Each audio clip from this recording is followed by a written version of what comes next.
तो केवल मंगलमय मंगल ही होता है। बोले श्री कृष्णचंद्र भगवान। अब जो ये पुंसवन नामक व्रत है, उसको कैसे करना चाहिए उसका विधान जो है वो बताया। ये बड़े ध्यान से सुनना चाहिए स्त्रियों के लिए, माताओं के लिए नहीं। अच्छा, व्रत केवल माताएं नहीं बल्कि पति पत्नी दोनों को ही करना चाहिए। इस व्रत को पति पत्नी दोनों साथ में करें। क्यों? जब पति व्रत करता है तो उसका फल भी स्त्री को स्वतः ही मिल जाता है। इसलिए अगर स्त्री करने में असमर्थ हो जाए या शारीरिक दुर्बलता आ जाए तो उसकी जगह पर पुरुष को ही व्रत करना चाहिए, ऐसा शास्त्र।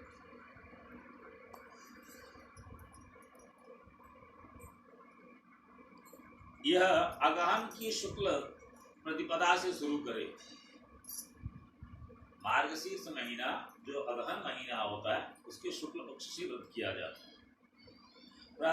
प्रातः काल सुबह उठ करके नृत्य होकर के नित्य क्रिया से स्नान ध्यान करे और फिर भगवान लक्ष्मी नारायण का नित्य पूजन करे।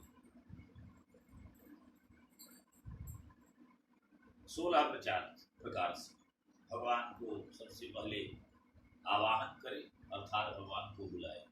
देखना है 16 प्रकार की जो पूजा होती है बड़े ध्यान देने योग्य। अगर ये कर लिया तो अगर कोई गलत पूजा भी करा रहा है तो आपको पता लग जाए। ब्राह्मण बुलाओ, अगर मान लो ज्ञान तो आप सही से कर सकते हैं।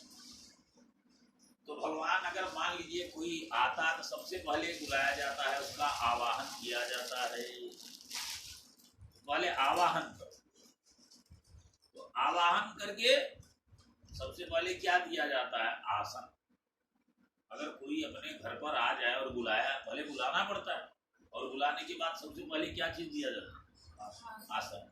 ये पूजा की विधि है, याद रखना, ये याद होना चाहिए। सब पूजा करते हो लेकिन किसी को पता नहीं है कि करना कैसे। तो सबसे पहले जब देवता आए तो उनको आसन पे, आसन हमारे लिए तो कपड़े लत्ते का आसन है, लेकिन देवता के लिए, देवता तो फूल के आसन होते हैं। तो देवताओं को क्या देना चाहिए? फूल का आसन देना चाहिए। फिर जैसे अगर कोई अतिथि आ जाए तो उसको पैर धोने के लिए जल दिया जाता है, वैसे देवताओं का पाद्य होता है।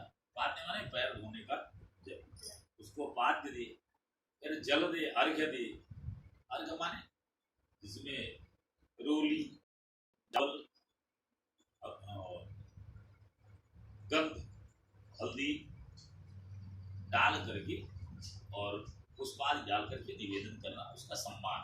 तो अर्घ्य दे, फिर उसको आचमन कराए। आचमन कराने के बाद उससे निवेदन करे कि स्नान करिए। स्नान करने के बाद आचमन करे, फिर वस्त्र बदले, जनेऊ दे। वस्त्र दे, वस्त्र के बाद जनेऊ अगर धारी है तो जनेऊ दे, और नहीं जनेऊ धारी है तो वस्त्र के द्वारा ही दे। वस्त्र एक नहीं दो, ये आधा वस्त्र पहनने से ये जो हमारा शरीर है, जैसे हम लोग आधा कपड़ा से, और जैसे हम ही धोती पहने तो धोती पहन करके हमें पूजा करने का अधिकार नहीं। धोती माने अधो वस्त्र है, आधा वस्त्र है। इसके ऊपर जो ये उड़ने वाला चद्दर होता है, जब तक ये धारण न किया जाए तब तक आधा वस्त्र होता है, और आधे वस्त्र में किया हुआ पूजन आदि का कोई फल प्राप्त होता नहीं। इसलिए ये भी अपूर्णता में ही आ जाता। तो अधो वस्त्र में नहीं, पूर्ण वस्त्र। स्त्रियों को भी चाहिए कि अपना ऊपर से जो चुन्नी आदि लेती हैं वो ग्रहण करके पूजा में बैठे। तो वस्त्र आदि से परिवेष्टित करें, वस्त्र दें, वो वस्त्र दें, फिर उनको चंदन लगाएं, अक्षत दें, धूप दीप और नैवेद्य माने भोजन। नैवेद्य माने भोजन, धूप दीप नैवेद्य। और नैवेद्य देने के बाद भगवान को फल दे।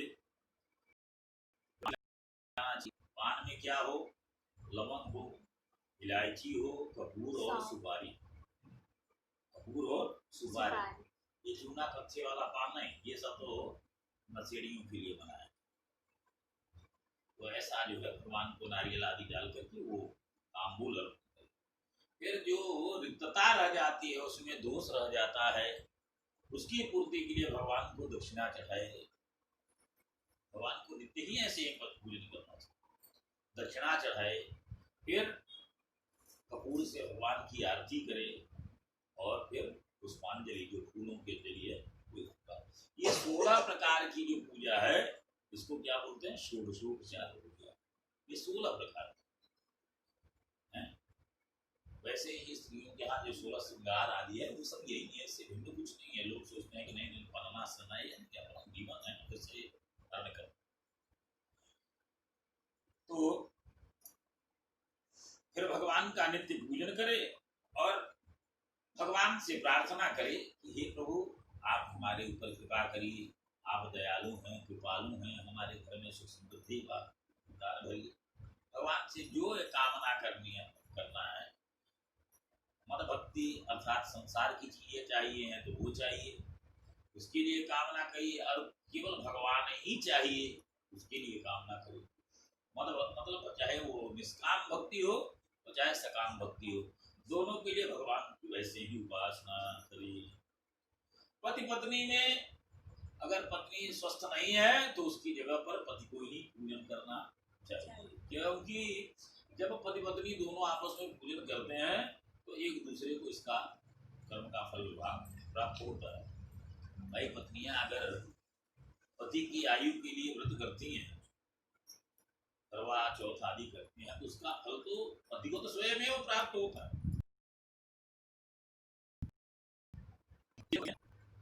वैसे ही अगर पुरुष भी उस व्रत में सहयोगी बनेगा, उसका जो फल लाभ है उसे प्राप्त होगा। अब प्रतिदिन चंदन आदि से निवेदन कर पूरे 1 वर्ष तक इस प्रकार व्रत का पालन करें और मार्गशीर्ष अगहन मास की अमावस्या को ही इसका उद्यापन करें। कोई भी व्रत कुछ समय के बाद जब तक उसका उद्यापन नहीं किया जाता तब तक वह व्रत पूर्ण नहीं माना। अर्थात कोई व्रत अगर करे तो कुछ समय के बाद उसका उद्यापन कर ले, अगर चाहे तो फिर पुनः उसको उठा ले, लेकिन उद्यापन करना मतलब उसको परिपूर्ण करना है, उद्यापन अवश्य कर देना। ये नहीं कि चल रहा है तो हम तो बृहस्पतिवार का व्रत कर रहे हैं 10 साल 25 साल 50 साल से, नहीं, उद्यापन आदि अवश्य होना चाहिए। जय जय श्री राम, जय जय श्री राम। इसके बाद खूब बढ़िया गाय का दूध मंगवाए और उसकी खूब खीर घुटवाए। तो खीर घुटवा करके और उससे अग्नि में 12 आहुतियां प्रदान करे, आहुति दे, उसी से हवन करे। और जो बची हुई खीर है पहले ब्राह्मण आदि को दे, उन सबको भोजन कराए, और बची हुई खीर से उस पत्नी को दे। जो बचा हुआ प्रसादी है, यज्ञ प्रसाद है, वह जो है जो व्रत करने वाली स्त्री है उसको दे। फिर जो ब्राह्मण तुम्हारा कर्म कराया उसको उसके घर तक छोड़ने जाए। ये नहीं कि ब्राह्मण को बुला लिया और पूजा आदि हुआ और उसकी छुट्टी कर दी। तो जय जय श्री राधे श्याम।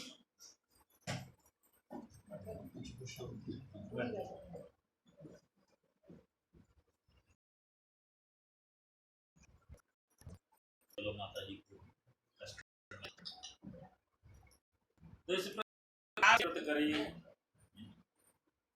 ब्राह्मण को भोजन आदि करा करके उसको दक्षिणा दे और फिर उसके घर तक या सीमा तक, अर्थात अपने घर की जो सीमा है वहां पर ले जाए, हाथ जोड़ दंडवत करे। महाराज अगर कोई गलती क्षमा है तो आप परिपूर्ण इस प्रकार प्रार्थना से संतुष्ट करके घर में पति पत्नी आकर के उस प्रसाद का भक्षण करें। इससे लक्ष्मी नारायण संतुष्ट होकर के आपकी समस्त अभिलाषाएं पूर्ण करेंगे, सारी इच्छाएं पूर्ण करेंगे। जय जय श्री राम। तो राजा परीक्षित ने सुखदेव जी से पूछा, मनवर, आपने कहा कि भगवान विष्णु ने इंद्र का पक्ष लेकर हिरण्याक्ष का वध कर दिया था, तो जब हिरण्याक्ष का वध हुआ तो ये तो एक पक्ष हुआ, इसका मतलब तो देवता लोग भी एक पक्ष लेते हैं। भगवान विष्णु केवल देवताओं का ही पक्ष लेते हैं, उनकी नजर में तो दोनों ही उनके पुत्र हैं, चाहे वो बड़ा वाला हो और चाहे छोटा वाला। तो माँ का कर्तव्य है कि वो बड़े वाले के साथ भी उतना ही स्नेह, के साथ भी उतना ही स्नेह। तो केवल देवताओं से स्नेह करते हैं और राक्षसों से वैर करते हैं, ऐसा क्यों है? कि समः प्रिय सुहृद ब्रह्मन् भूतानां भगवान स्वयं इंद्रस्यार्थे कथं दैत्यान् वदेद विषमो यथा। जब दोनों ही भगवान की संतान है तो ये विषम कैसे व्यवहार कर? सुखदेव जी ने कहा, महाराज बहुत सुंदर प्रश्न किया, ऐसा ही प्रश्न करना चाहिए। ऐसे प्रसंग नारद आदि से भी लोगों ने पूछा था, तो बड़े आनंदित हुए कि भाई इस प्रकार का प्रश्न नहीं करता है तब तक बोलने वाले को मजा थोड़ी आता है। प्रश्न तो होना चाहिए। अगर मान लो कोई बुद्धि में ऐसी विकृति आ जाए तो कथा की बात फिर प्रश्न करे तो वक्ता उसका समाधान करेंगे, अनर्गल नहीं। शास्त्र प्रमाण, जिसका शास्त्र हो प्रमाण, ऐसा ही प्रश्न करना चाहिए। मनुष्य ही नहीं कि अपना जैसी मर्जी आया बात पर बात करते रहे, शास्त्र प्रमाण। तो वहां वर्णन किया कि देखिए भगवान सबसे स्नेह करते हैं। भगवान के 3 स्वरूप हैं, सत रज तम। जब सतोगुण का प्रभाव रहता है तो भगवान देवताओं का अभ्युदय करते हैं। जब रजोगुण का प्रभाव है तो ऋषि आदि का ऋषियों का संग लेकर उनका जो दैत्य है उनका अभ्युदय करते, राजाओं का, ऋषियों और राजाओं का अभ्युदय करते। और जब तामस गुण की प्रधानता होती है तो दैत्य यक्ष राक्षस आदि का अभ्युदय करते हैं। अर्थात समय समय पर सबका भाग होता है। अरे ऐसा भी समय आता है कि देवता लोग जो है घर छोड़ छोड़ करके भागते हैं, तो उस समय उनका समय चल रहा होता है। भगवान तो सबका एक जैसा ही करते हैं।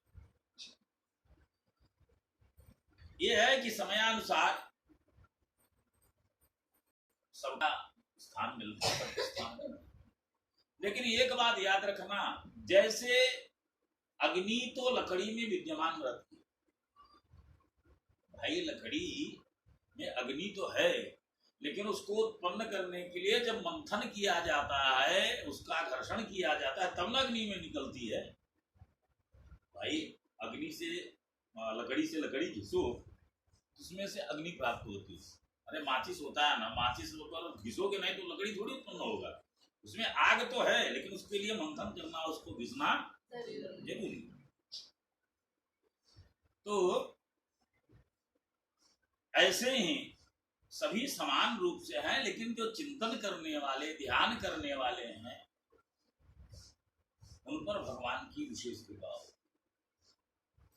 अब देखना, यहाँ पे जब लोग बोलते हैं कि ऐसा ही प्रश्न जैसे आप लोगों ने किया, तो एक समय की बात है जब महाराज युधिष्ठिर हस्तिनापुर नरेश थे, इंद्रप्रस्थ में बैठे हुए थे और उस समय राजसू यज्ञ का विधान किया जा रहा था। तो उसमें सबसे पहले पूछा गया कि सबसे पहले पूजा किसका हो, किस देवता की प्रधानता से पूजन करना चाहिए। तो सहदेव ने कहा कि भगवान श्री कृष्ण का ही सर्वप्रथम पूजन होना चाहिए। सहदेव ने यही कहा। और जैसे ही शिशुपाल को यह ज्ञात हुआ कि श्री कृष्ण का पूजन प्रथम हो, तो भगवान को गाली देना शुरू। जो उपस्थित लोग थे उनको भी भ्रम हो जाता है कि गाली दे रहा है और भगवान कुछ नहीं बोलना, हंस रहा है। भाई भगवान बोलते हैं कभी, आपको गाली दीजिए, आपकी मर्जी। तो युधिष्ठिर ने भी नारद जी से ऐसे ही पूछा कि अगर कोई गाली देता है तब तो उसकी जिह्वा जानी चाहिए, कुष्ठ रोग हो जाना चाहिए, मतलब अनेक प्रकार के दुख संत्रास हो जाते हैं। लेकिन मैंने महाराज देखा कि जब वो 100 गाली देने के बाद भगवान का जब चक्र चला, उसका सिर छेदन हो गया, तो उसमें से एक दिव्य ज्योति निकली और वह भगवान में ही जाकर के विलीन हो गई। अर्थात पापी आदमी, उसका जो निरंतर भगवान को नित्य गाली दे रहा है, उसके अंदर से निकली हुई जो तेज है वह भगवान में जाकर के, अर्थात जो बड़े बड़े महात्माओं संत मुनियों को प्राप्त नहीं होता वह उसे प्राप्त हो। ऐसा कैसे? नारद जी ने कहा बहुत प्रसन्नता हुई, आपने इस तरह से पूछा। सबसे गाली देता है तो गाली कब लगती है? जब हमारा शरीर हो, इसका शरीर होगा उसी को गाली लगेगी। अरे ठीक है, हम माँ से उत्पन्न हुए तो अगर कोई हमें माँ की गाली देगा तो हमें लगेगा, भाई बंधु की गाली देगा तो भाई बंधु होंगे तब गाली लगेगा। लेकिन यहाँ जिसका शरीर ही नहीं है, भगवान का तो वपु है, वपु मान विग्रह है, जब चाहे जैसा चाहे तत्क्षण प्रकट होकर के वैसा बन जाते हैं। कोई उनका शरीर थोड़ी है, उनका न कोई माई है, न कोई बाप है, न कोई भाई है, न कोई बंधु है, न कोई सखा है, न कोई मित्र है, और सारे ही सुहृद हैं। इसलिए भगवान को चाहे गाली दो और चाहे स्तुति करो, बस चिंतन होना चाहिए। लेकिन एक बात है कि जो स्तुति चिंतन है वह साधु जनों का मार्ग, और ऐसा नहीं है कि भगवान से मित्रता अरे दुश्मनी करने के लिए भी वैसा शत्रु बनना पड़ता है। तुम्हारे पास ताकत हो, यहाँ तो कोई आए और एक थप्पड़ मार दे तो उसी में सारी बुद्धि खत्म हो जाती है, तो भगवान से क्या टक्कर लें। इसे नसीड़ी लोग बोलते हैं, भोलेनाथ जी का प्रसाद है तो गांजा चीलम चढ़ाए और दे दनादन। शराब पीने वाले बोले ये भगवान भैरवनाथ जी का प्रसाद है। तो इस प्रकार से भगवान के नाम ले लेकर के, भगवान तो हलाहल विष पिए थे और पूरी नदी निकली थी, पूरा विष पी गए थे, तो तुम दो चार घूंट पी के दिखाओ। अरे कई घूंट पी करके दिखाओ, अगर पच जाए तो फिर पियो। लेकिन जो भगवान कर सकते हैं वो तुम थोड़ी कर सकते। भगवान कर तुम अकर तुम अन्यथा कर तुम समर्थ हैं। जो कोई नहीं कर सकता वो भगवान कर सकता। तो इसलिए वो तो निर्वैर हैं, वो किसी से वैर आदि नहीं करते।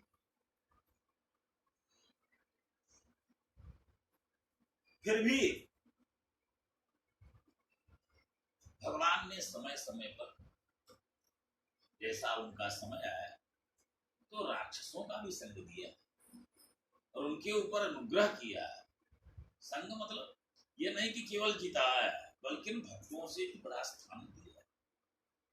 ऐसा ही मैं तुम्हें एक कथा सुनाता हूं।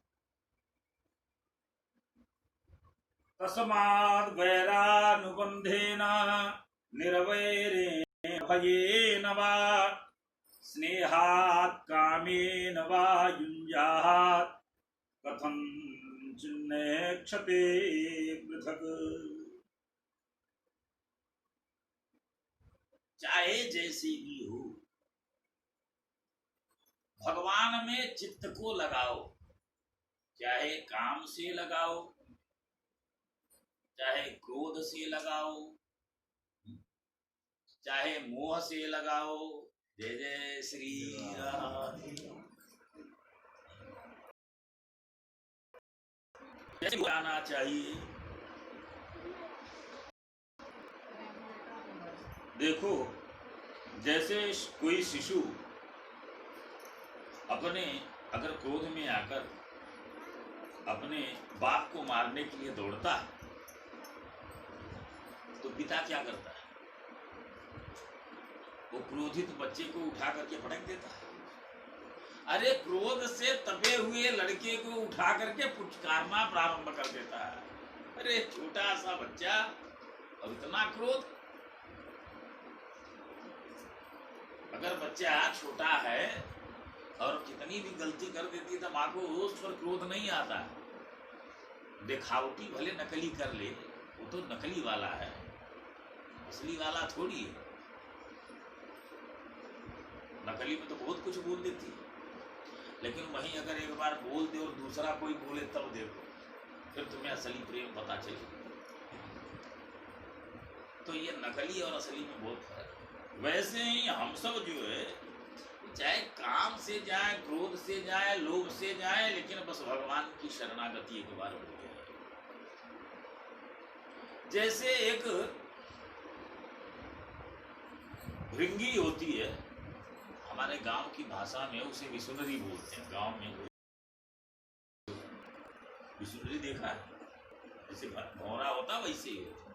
तो मिट्टी का या लाह का वो बनाती है, तो भौरे को पकड़ लेती और ले जाकर के उसके अंदर बंद कर देती और गुनगुनाते गुनगुनाते उसका स्मरण, उसके भय से वो जो भौरा है उसके जैसा ही स्वरूप धारण करता है, उसका भी स्वरूप वैसा ही बन जाता है। हम भी जैसा स्वरूप जिसका चिंतन करेंगे वैसा ही हो जाएगा। तो कोई भी तो कहते हैं कि चाहे काम से, द्वेष से, स्नेह से, भक्ति से, कैसे भी भगवान में अगर मन लग जाए तो उससे भगवत प्राप्ति हो जाती है। भगवान ने किससे कब स्नेह किया? काम से गोपियों ने चाहा, भगवान को अपने पति को नहीं, तो भगवान उन्हें प्राप्त हुए, गोपियों को प्राप्त हुए। कामात, कंस ने भय से, कंस ने भय के द्वारा भगवान कृष्ण से डरता था, ये हमारा मृत्यु है, तो कोई भी काली चीज देख लेता था तो उसमें वो कृष्ण की अवधारणा हो जाती। एक क्षण की, अच्छा एक बात याद रखना, प्रेम में तो किया, लेकिन जब द्वेष किसी से, ईर्ष्या हो जाए, द्वेष हो जाए और शत्रुता हो जाए तो उसे एक क्षण भी नहीं भूलता, उसका चिंतन गहन होता है।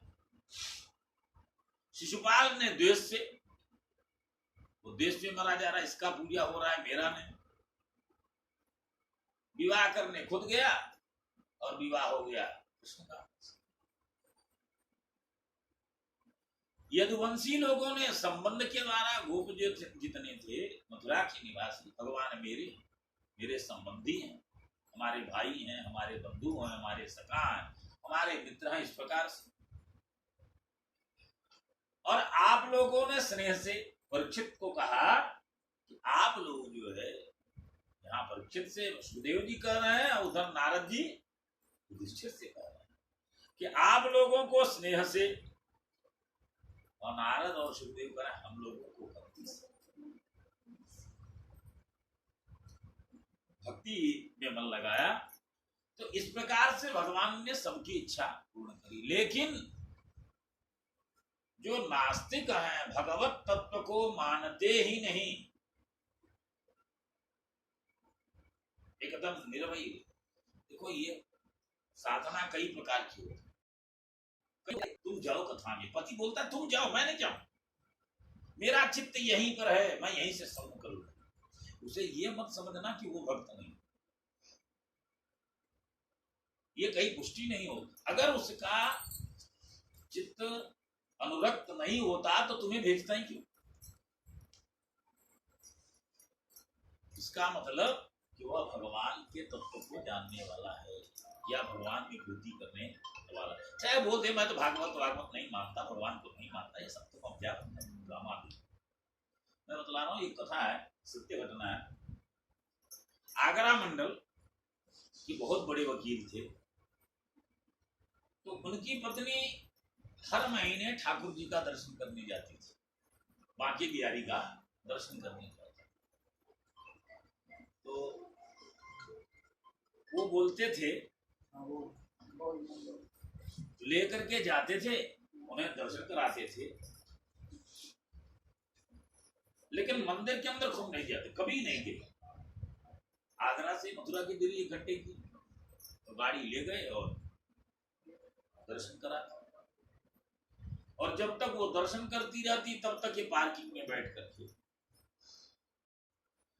पत्नी बोलती तुम आते हो, इतना दूरी तय करते हो, एक दिन कभी मंदिर में भी चल लिया।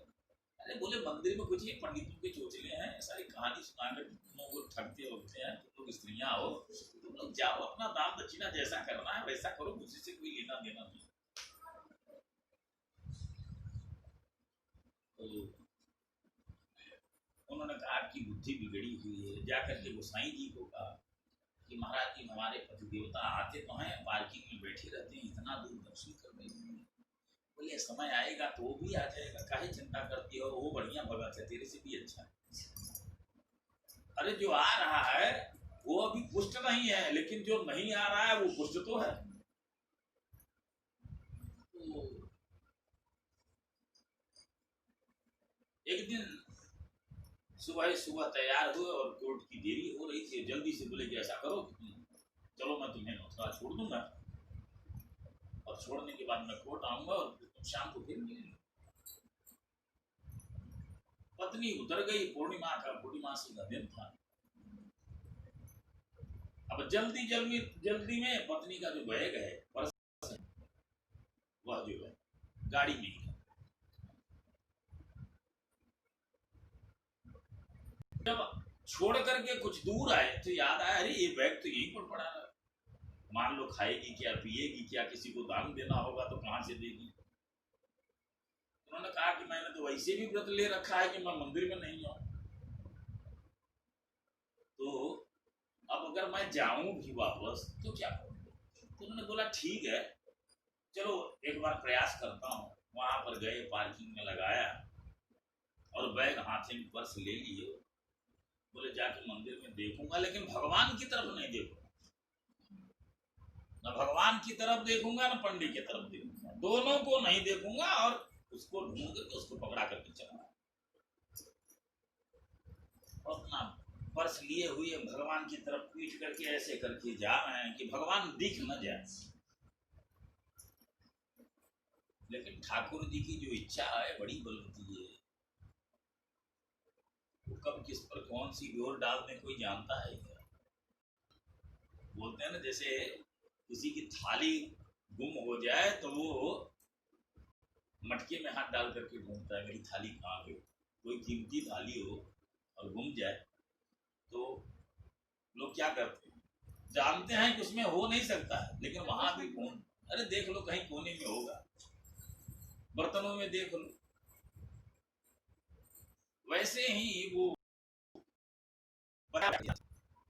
पत्नी दूर दिखी ठाकुर जी के चरणों में अपना मस्तक झुकाए हुए, और ये पत्नी की तरफ देखते हुए न चाहते हुए भी ठाकुर जी से नयन जो है मिल ही गए। और एक बार जब भगवान से मिल गए फिर क्या बात, मिलना ही तो नहीं होता। संसार से आंख मिलाओ तो संसार के लोग आंख चुराते हैं, लेकिन अगर भगवान से आंख मिल जाए तो फिर बात है। अब भगवान को जो देखा तो वेग छूट गया, पत्नी भूल गई और केवल गोविंद को ही देखना शुरू कर दिया। अब तो उनके आंखों से निरंतर अश्रुपात होना शुरू हो गया, चल रही है, भगवान को देखे ही जा रहे। पत्नी आई, वो साईं जी को बुलाई, बोले महाराज पहले आ, मेरे था तो पागल हो गए। अब बोले पागल नहीं हो गया, ये इसको भगवान की सचमुच की प्राप्ति है, ये भगवान का सचमुच का प्रेमी है। अब ये भगवत तत्व में स्थित हो गया। तुम तो आती थी और दाम देकर के चली जाती थी, लेकिन निश्चित नहीं थी, तुम्हें चिंता सब कुछ थी। आज ये भगवान को पूर्णतः समर्पित है। पत्नी बोली अब दर्शन कर लिए, चलो घर। बोले बहुत दिन घर रही, अब तो यहाँ से जाने वाला नहीं। मांग मांग खाएंगे गोसाइयों के यहाँ और यहीं पर वृंदावन में राधे राधे गाएंगे, लेकिन घर नहीं जाएंगे। कहा ये तो बढ़िया खेल हो गया, इससे बढ़िया तो पार्किंग में पड़े रहते तो अच्छा। बहुत अच्छा। ये घटना ज्यादा समय की नहीं है, मुश्किल से 12 या 15 साल, 15 साल से अधिक की घटना नहीं है। अभी हम वृंदावन गए थे तो उस दिन वैसे ही तो उनके, अब वो तो महाराज जी, अब उनका पुत्र हर पूर्णिमा को आता है और वहां भंडारे करता है, तो अपना पूरी सब्जी देसी घी का बनवा के लाएगा और लोगों को बांटना। तो अपने वो वकील साहब को स्थिति ये हुई कि फिर उनको किसी तरह से घर ले गए, लेकिन 1 महीना तक वो रोते ही रहे, न कुछ खाए न पिए। मुश्किल से जबरदस्ती खिला दिया जाता तो खाते। वो बोलते मैं तो कितना पापी हूँ, मैंने अपने जीवन के सारे समय बर्बाद कर दिए। अब मैं वृंदावन के सिवा कहीं नहीं रहूंगा, अब तो वहीं रहूंगा। लड़के ने देखा भी मानने वाले नहीं, माँ को कहे माँ अब इनका मन तो वृंदावन में ही है, इसलिए इनको वृंदावन दिखा के ला। वृंदावन गए और वह सब कुछ छोड़ के वृंदावन के ही हो गए। बोलिए जय जय श्री राम। तो जिस तिथि पर वो घर छोड़े थे, आज उनका लड़का आता है और उस दिन भंडारा करता है। पत्नी भी जीवित है, लड़का भी बहुत नामी वकील है। पिछली बार हम लोग दर्शन करने गए थे तो वो जब वो पूरी सब्जी सबको अपने हाथ से बांट रहे थे, उसी समय उनको अपने पिताजी दिखाई पड़े। वो भी भिखारी के वेश में रहते हैं, मतलब भिक्षाटन करते हैं। और जैसे ही वो लेने के लिए हाथ बढ़ाया, लड़के ने पहचाना, वैसे ही पिताजी ने दौड़ लगा दी और पता नहीं वो भीड़ में कहाँ गायब हो गए। हम लोगों के देखते थे। फिर वो लड़का जो है पूरी स्थिति अपना बताया कि हमारे साथ ऐसा ही हो गया, हम उन्हीं को इतना। फिर हम लोगों ने पता किया कि महाराज जी, तो बोले अब ये किसी से मांगते जाचते नहीं है। कुछ दिन तो यमुना का जल पी कर जिस दिन इनको प्रसाद मिल जाता है उस दिन खा लेते हैं, नहीं तो यमुना जी की मिट्टी और यमुना जी का जल मिला करके वो मानते हैं, क्योंकि वैसे ही रह जाते हैं। अपना नित्य वृंदावन में भ्रमण करते हैं अभी भी। तो कहने का मतलब है कि जब भगवान से स्नेह संबंध बन जाता है, और किसका बन जाए ये नहीं पता। हम रोज कथा करते हैं, हमसे वृद्धि नहीं हो पाती, लेकिन कोई ऐसा भी है हमारी कथा सुन करके भगवान से प्रीति कर लेता है और हमसे बढ़िया कर लेता है। हम करते करते परेशान फिर भी नहीं लगता है, लेकिन भगवान का नाम गुण सुन करके उससे प्रीति हो जाती है। तो कामाद् द्वेषाद् भयात् स्नेहात् यथा भक्तेश्वरे मनः आवेश्य तदघं हित्वा बहवस्तद्गतिं गताः।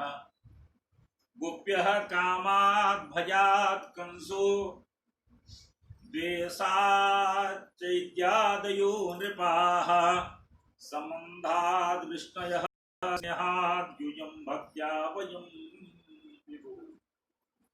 गोपियों ने भगवान को काम से और कंस ने भय से, शिशुपाल आदि ने द्वेष से, और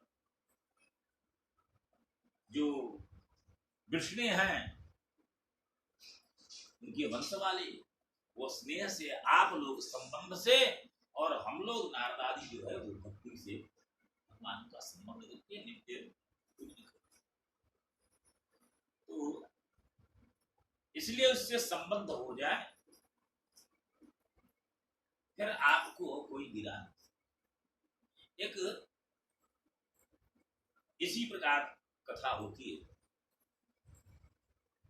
कि भगवान के दो पार्षद, उनका नाम है जय और विजय। जो राक्षस आदि भी हैं वो कोई भिन्न नहीं है। तो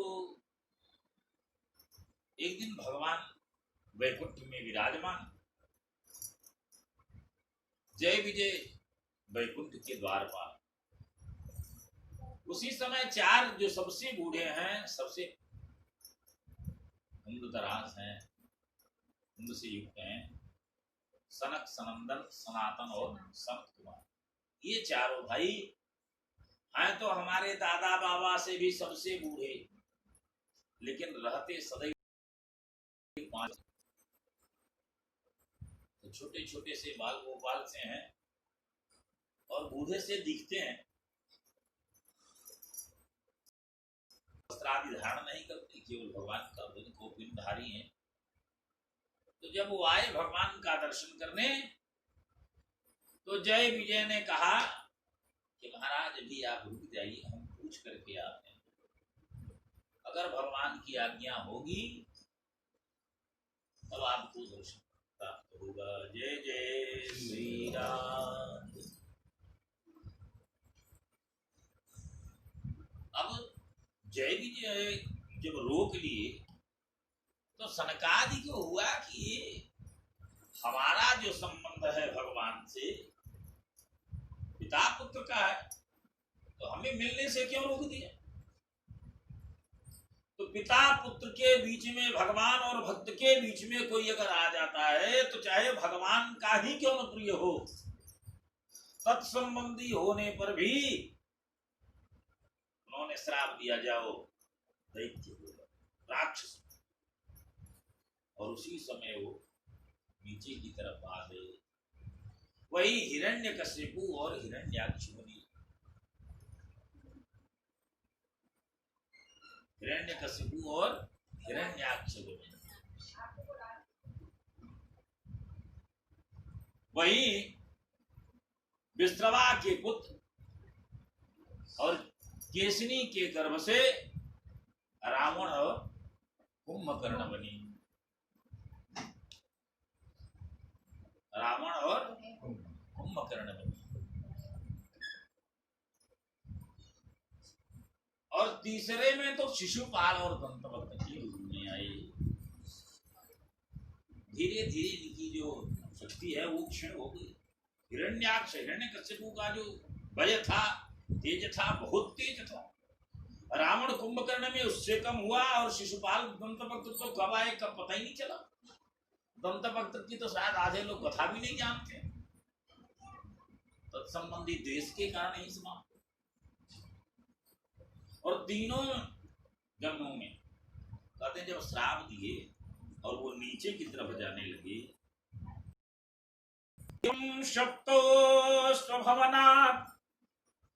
जब श्राप दिए तो वहां से वैकुंठ से वो नीचे की तरफ पतंतो ते कृपालुभिः, जब वो नीचे गिरने लगे तो भगवान के जो भक्त हैं दयामय होते हैं। प्रोक्तो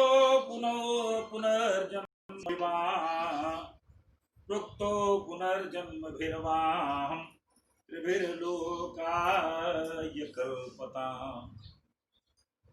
बोले कोई बात नहीं, पहले तो बोला राक्षस हो जाओ, फिर बोले केवल 3 जन्म के लिए ही हो जाओ। अब अगर कोई भगवान का भक्त है, अगर हमारा कोई पुत्र अगर कुएं में कूद जाए तो हम क्या करेंगे? बालक छोटा है, तो उसको बचाने के लिए हमको भी तो नीचे जाना पड़ेगा, तो कुएं में लाने के लिए जाना पड़ेगा और वहां से लेके आना पड़ेगा।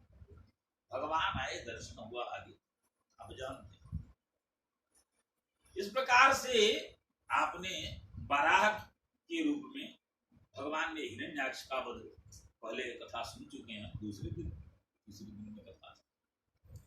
आप पहले कथा सुने हैं कि भगवान शुकर का रूप, हिरण्याक्ष का रूप और वराह का रूप धारण करके और हिरण्याक्ष को समाप्त,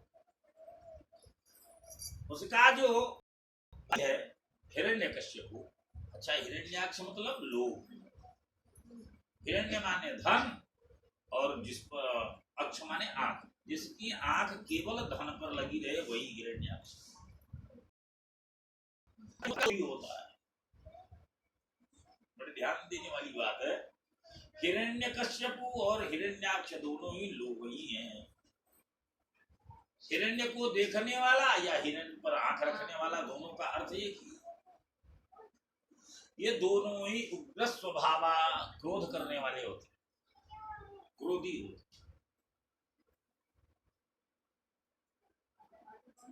अगर उसमें भगवत चिंतन का पुट नहीं रहेगा तो क्रोध जो है बढ़ता जाएगा। इसलिए अगर क्रोध आता है, पैसा कमाना अच्छी बात है, कमाना चाहिए, व्यापार है, लेकिन अगर क्रोध आता है तो उसको नियंत्रण करना चाहिए। और नियंत्रण करने का साधन है कि भगवान की भक्ति, उसके बिना खत्म नहीं है। तो अब हिरण्याक्ष मारा गया है, उसकी माता जो दिति है वो रो रही, मेरा पुत्र इतना बलशाली अद्वितीय था, उसे भगवान विष्णु ने वराह का रूप धारण। उस समय जो हिरण्यकश्यप है क्रोध से कंप कपा उठा, होठ कंपन करने लग गए और हाथ में त्रिशूल उठा करके दैत्यों से कहा, हे दानवों, जैसा कह रहा हूं वैसा। विष्णु के द्वारा मेरे प्रिय बंधु का वध करवा दिया। यद्यपि मैं जानता हूं भगवान विष्णु के लिए दैत्य और देव दोनों समान ही हैं, दोनों में कोई भेद नहीं है, तथापि दौड़ धूप करके, अनुनय विनय करके, बालकों जैसी चपलता दिखा करके भगवान को अपने बस में कर लिया है देवताओं। और उसमें नारायण ने वाराह रूप धारण करके मेरे निराकार को समर्पित किया। इसलिए उसकी जो शक्ति है विष्णु की, वो किसमें है? यज्ञ में, जप में, तप में, स्वाध्याय, व्रत, दान, ब्राह्मण, गाय, वेद, वर्णाश्रम, धर्म, कर्म। तुम लोग जाकर इन सबको कर दो, इन सबको नष्ट कर दो। जहां यत्र यत्र द्विजा गावो वेदा वर्णाश्रमा किया क्रिया, जहां जहां द्विज माने ब्राह्मण, गाव माने गाय, वेद माने वेद, वर्णाश्रम, ये जो हमारी स्थिति का वर्णाश्रम व्यवस्था है, तो उसमें अगर जो क्रिया में लगते हैं तब तक सनातन धर्म का कोई बाल बांका नहीं हो सकता। लेकिन जब इसमें विकृति आ जाती है, वेदों का लोग सम्मान की जगह अपमान करना प्रारंभ कर देते। अरे कौन सा वेद, क्या पता ही है नहीं। हिंदुओं में तो मैं जानता हूँ 99% लोगों ने दर्शन भी नहीं किया है, और उनसे पूछो तो वेद की बातें कर। रामायण किसी ने पढ़ा नहीं, एक आध चौपाई कोई सीख ली है तो पूरी रामायण की ज्ञाता हो जाती। शास्त्र का तो किसी ने दर्शन भी नहीं किया। संध्या पूजा वेद पाठ नहीं, सिखा नहीं, सूत्र नहीं, फिर भी हम काहे के सनातन धर्म, हमसे काहे को सनातन। और भगवान, अरे हमारे साथ तो भगवान बड़ा अन्याय करते हैं। आप भगवान के लिए कुछ करते नहीं, अपना कर्म भी नहीं करते, तो भगवान काहे को।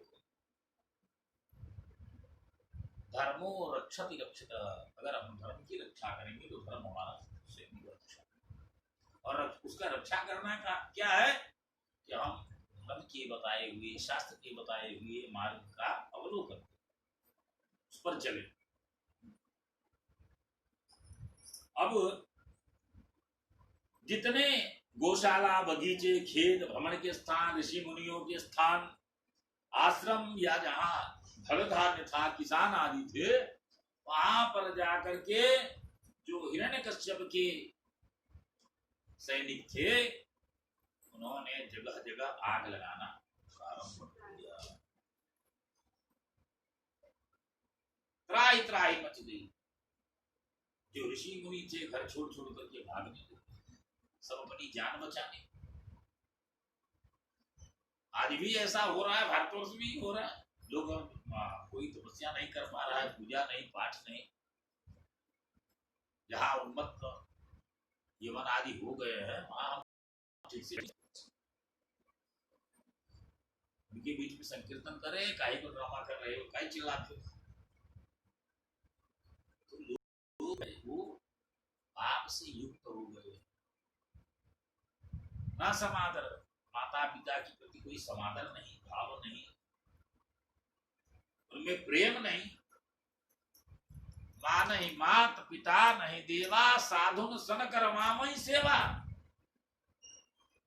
बच्चा बैठा है, माँ को बोलता है बेटा माँ पानी लेके आ, खटिया पर से उठेगा नहीं, पानी आ जाए। भोजन लेके आ, भोजन जा रहा है। कपड़ा धुला धुला मिले, चकाचक, सेवा खूब नंदनादर हो। माता जी खुद से, हमारा लल्ला तो खटिया पर से उठे ही नहीं, हम तो वही सारी सेवा कर दे। या ना पता कि आगे क्या करेगा, या की तो मती मर जाएगी है। तो उससे सेवा लेना भी नहीं चाहते, और अब तो गाली भी देता है, तो गाली ऐसे लेते हैं जैसे वो श्लोक बोल रहा है। बच्चे, हमें तो देखा हमारा कि आजकल छोटे छोटे बच्चों को लोग गाली सिखाते हैं। अरे हमारा लल्ला तो गाली देवे, क्या बात है, आनंद, क्या समय आ गया। यहाँ पर हम सिखाते थे कि बेटा प्रातः काल उठ के रघुनाथा, मात पिता गुरु नामई माथा। अब बच्चा सो करके उठता है, अरे डैड, बहुत पागल आदमी, मैंने ऐसे आदमी मुझे क्या बताऊं। एक हम कहीं बसा करने गए थे, तो मिला, बोला डैड, सारे पंडित हमारे यहाँ थे, वो बजाने वाले थे, पढ़े लिखे लोग। बोले डैड, मैंने तुम्हारे से बड़ा बेवकूफ आदमी दुनिया में देखी। अब वो जो हमारे साथ गए थे, वो बड़ा तगड़ा चीज मान लाए गुरु जी, इतना बढ़िया बढ़िया विशेषण प्रयोग कर रहे। तो जय जय श्री राम, ये तो बातें हैं, और बातों से ही बातें निकलती हैं। यहाँ हर चीज सीखने की चीज, बच्चे से सीखो, बूढ़े से सीखो, बूढ़े से सीखो। आज ये जो कर रहा है, कल हमें भी ऐसे शुरू उदाहरण करना है। हम इसका और आज जो ये है, वैसा हम भी बन जाएंगे। बच्चे से सीखो कि देखो ये न बड़े का बड़ा जानता है, न छोटा जानता है, न धनपति जानता है, न गरीब जानता है, न सांप जानता है और न लाठी जानता है। बच्चे को, छोटा सा बच्चा, सांप पकड़ा दो उसी से खेलता है, आग पकड़ा दो। समत्व दृष्टि।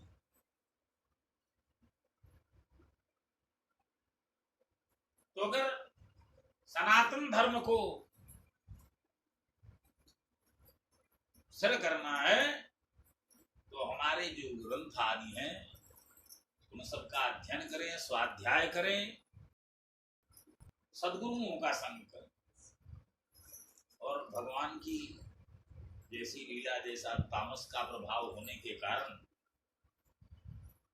गुरुओं की सन्निधि तो मिल नहीं पा रही। अब तो गुरु हंकार आ रहे हैं, गुरु तो आ ही नहीं रहे। उनका जो पैदा होना वो बंद हो गया है। तो वो लोगों से इतना मिलना भी नहीं, क्योंकि जानते हैं कि लोग जो मिलते हैं उनमें कर्म धर्म तो है, स्वार्थी स्वार्थ हो जाए तब पर भी अच्छा है। स्वार्थी बने तब तो कोई बुराई नहीं है, स्वार्थ तो हो जाए तो ठीक है। स्वार्थी बने, धन का स्वार्थ करेगा, भगवान के प्रति स्वार्थ करेगा, अच्छे चीजों के लिए स्वार्थ करे, ठीक है। अरे एक स्वार्थ से भी परमार्थ निकल आए। स्वार्थी बनना बुरा नहीं है, स्वार्थी बनो, लेकिन स्वार्थ में भी कहीं न कहीं परमार्थ हो तभी काम। अब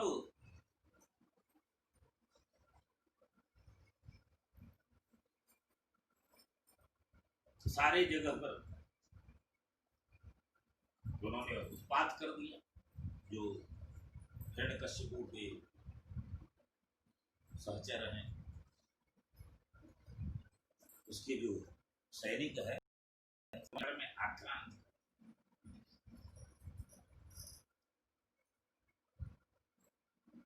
हिरण्यकश्यप कलेजे पर पत्थर रख करके अपने भाई का संस्कार करता है।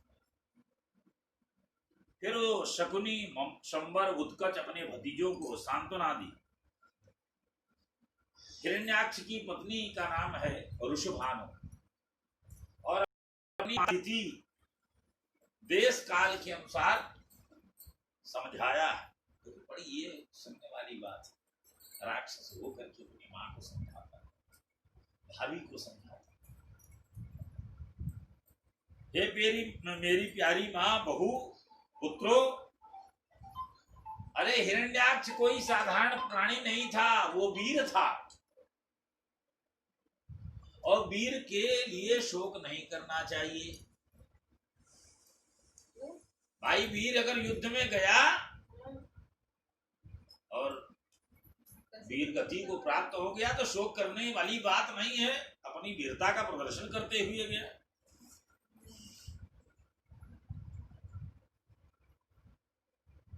यह संसार एक प्याऊ जैसा है। प्याऊ पर बहुत लोग आते हैं, पानी पीते हैं, रुकते हैं, बातचीत करते हैं और फिर चले जाते। वैसे ही ये संसार है। इस प्याऊ पर आते हैं, सबसे स्नेह हो जाता है, मिलना होता है, जुलना होता है, और फिर थोड़ी बात तो सब विलग ही हो जाता। वैसे ही अपने कर्मों के फलस्वरूप इस संसार में आए हुए प्राणियों की गति है। हम सब भी इस प्याऊ पर मिले हैं, सबका संबंध बना है। वास्तव में माता आत्मा तो अविनाशी है, सर्वगत सर्वज्ञ देह देश इंद्रिय आदि से पृथक। वह न जन्मता है न मरता है, न उसका कभी संयोग होता है, न उसका कभी वियोग होता है। आत्मा की जैसे पानी के हिलने पर अगर उसमें वृक्ष की परछाई दिख रही हो, पानी अगर स्थिर हो और अगर नदी किनारे पेड़ आदि लोग लगे हों, लेकिन जब पानी हिलता है तो लगता है पेड़ हिल रहे हैं। गाड़ी के दौड़ने पर पृथ्वी भागती हुई प्रतीत होती है। ऐसे ही अंतःकरण अलंकार रूप से उपाधि के कारण भ्रमण करते हुए, घूमते हुए आत्मा को लोग घूमता हुआ समझते हैं।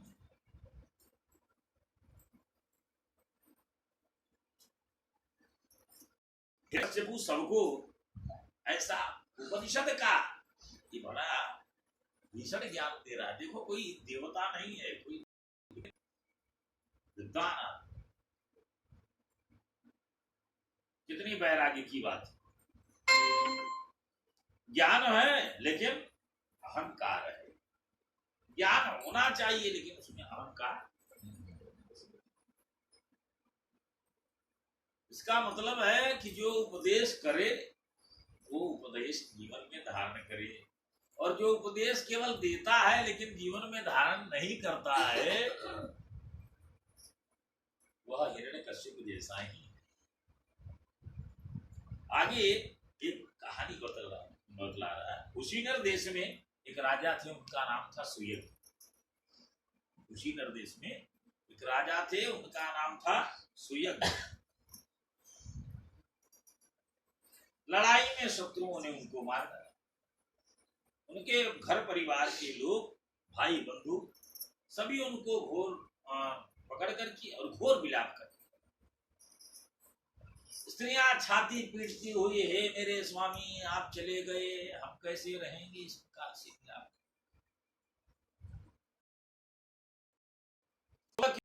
हुए हैं, सूर्य अस्ताचल, सूर्य जो है पश्चिम की तरफ जाने वाले हैं, लेकिन घर वाले ना ना ना हम जाने नहीं देंगे, जबकि नियम तो यही है कि सूर्य के बाद जो है वो चिता नहीं जलाई जाती है। लेकिन कई क्षेत्र हैं जैसे काशी आदि में तो 24 घंटे जलती है, वैसे सूर्यास्त के बाद चिता नहीं जलती। तो जब ऐसे रोते बिलखते देखा तो यमराज एक बालक का रूप धारण करके और वहां पर सबको समझाने के लिए आए। अहो अमीशाम वयसाधिकानां विपश्यतां लोक विधिं विमोहः। आश्चर्य की बात है, अरे मैं तो बड़ा छोटा सा बालक, आप सब लोग कितने सयाने हैं, बड़े हैं, और आप लोग तो मेरे से पहले देख रहे हैं कि लोग जो आए हैं उनको जाना पड़ता है। भाई जो पैदा हुए हैं उनको मरना पड़ता है, अर्थात यहाँ रुकता तो कोई है नहीं। फिर लोग व्यर्थ में शोक क्यों करते हैं? आज हम इसके लिए रो रहे हैं, कल वो हमारे लिए भी रो सकते। आप तो राजा लोग हैं, हम तो गरीब हैं। हमारे माता पिता छोड़ करके चले गए, लेकिन नहीं, हमारे पास शरीर में ताकत है, हमारे पास तो कुछ ताकत भी है, लेकिन फिर भी भाई आप घर के अंदर रहते हैं, रात्रि में सोते हैं तो बोलते हैं दरवाजा बंद कर लेना, खिड़की बंद कर लेना, नहीं कोई चोर आएगा, डाकू आएगा, मार करके चला जाएगा। कितनी सुरक्षा करते हैं, लेकिन हम लोग तो वैसे ही घूमते हैं। शेर, भेड़िया आदि हिंसक जानवर हमारा बाल भी बांका नहीं कर पाते, और आप सब घर में ही पड़े पड़े सीताराम बोलते।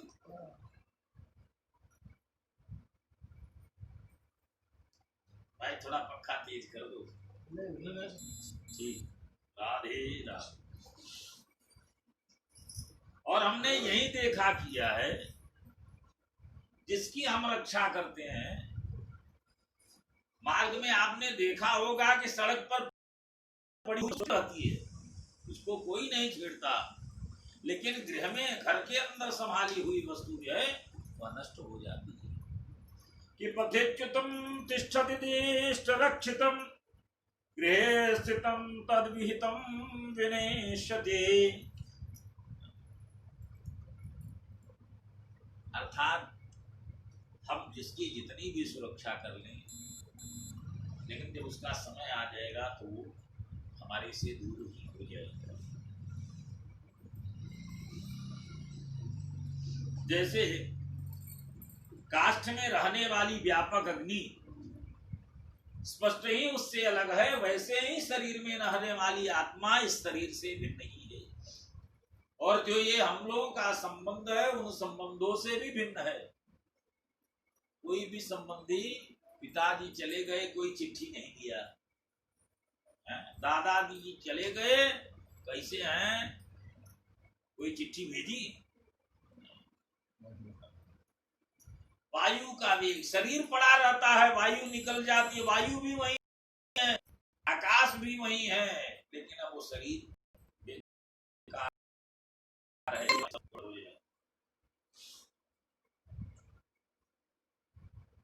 जैसे हम लोग कैसे हैं, एक जंगल में बहेलिया जाल बिछा करके बैठे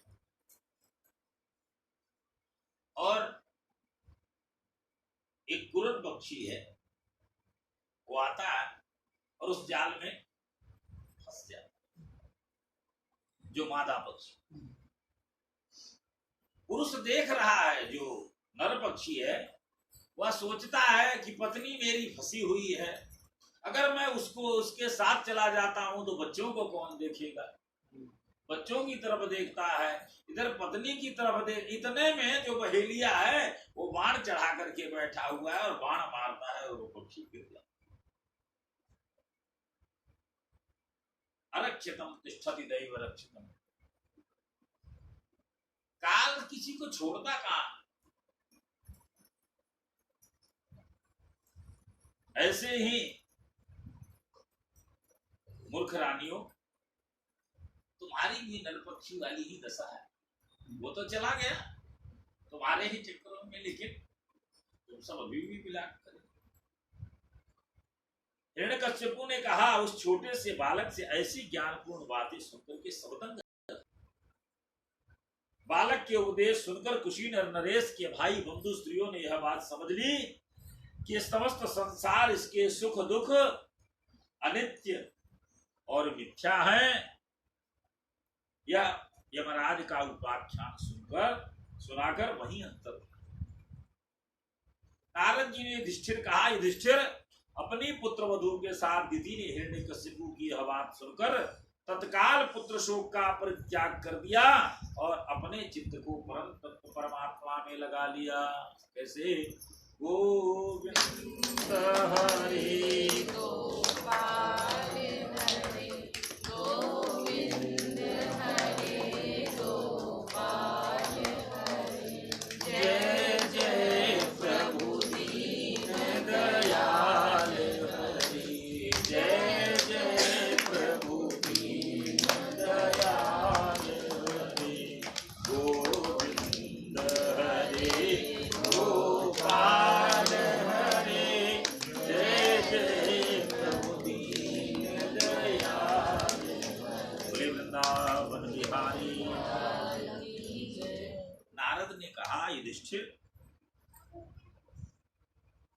मुझे कोई जीत न सके, मैं अजर हो जाऊं, अमर हो जाऊं, मेरा कोई प्रतिद्वंदी न हो, मैं एक छत्र सम्राट बन जाऊं संसार का, ऐसा व्रत लेकर के वह तपस्या करने मंदरांचल की तरफ चला।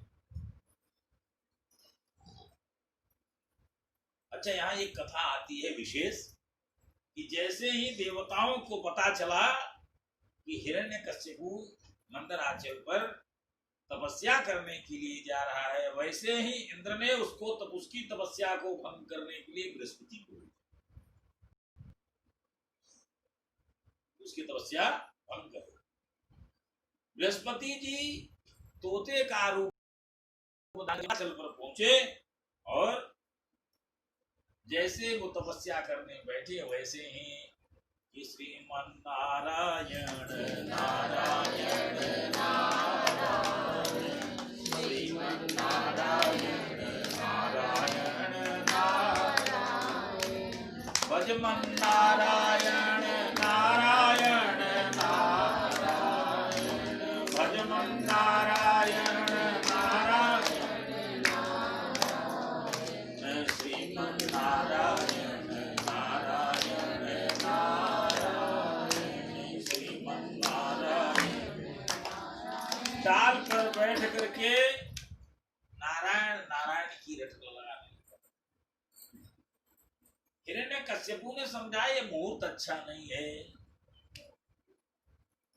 आज तपस्या में नहीं बैठेंगे, घर पर वापस चला। कयाधु जो उनकी पत्नी है,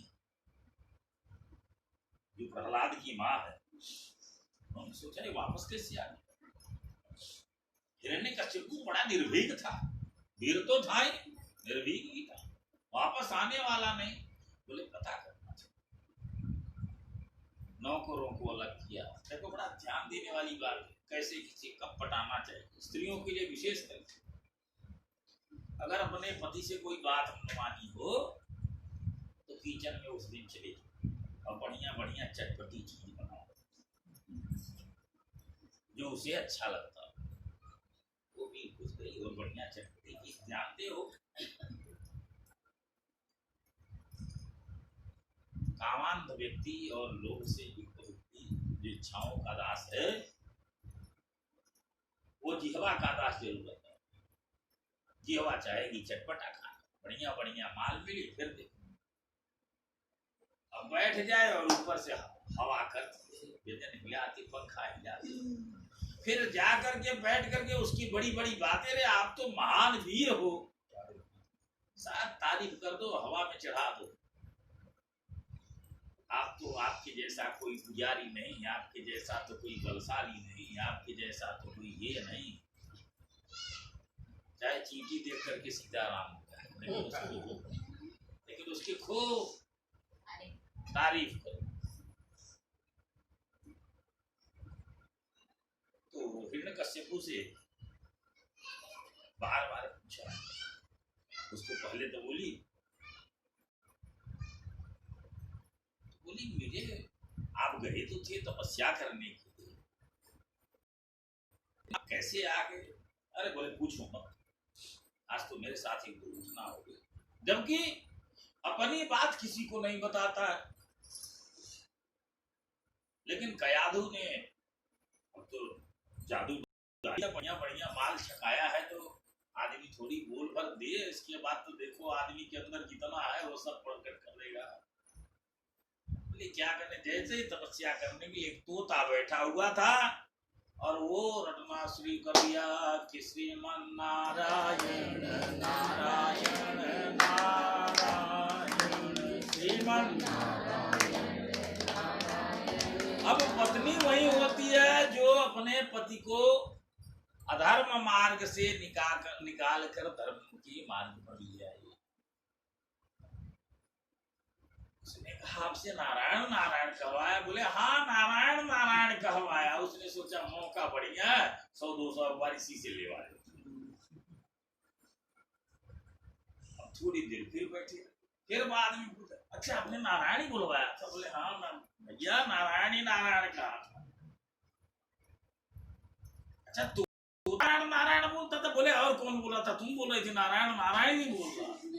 इस तरह से कई बार हुआ है। साधारण पुरुष भी जब स्त्री के सम्मुख होता है तो अगर चाहे पत्नी चाहे तो उसको सुधार सकती है, डांट करके नहीं। किसी से द्वेष करके, किसी से क्रोध करके तुम जीत नहीं सकते। अगर उसे जीतना है तो अपने व्यवहार को सुदृढ़ बना करके जीता जा सकता।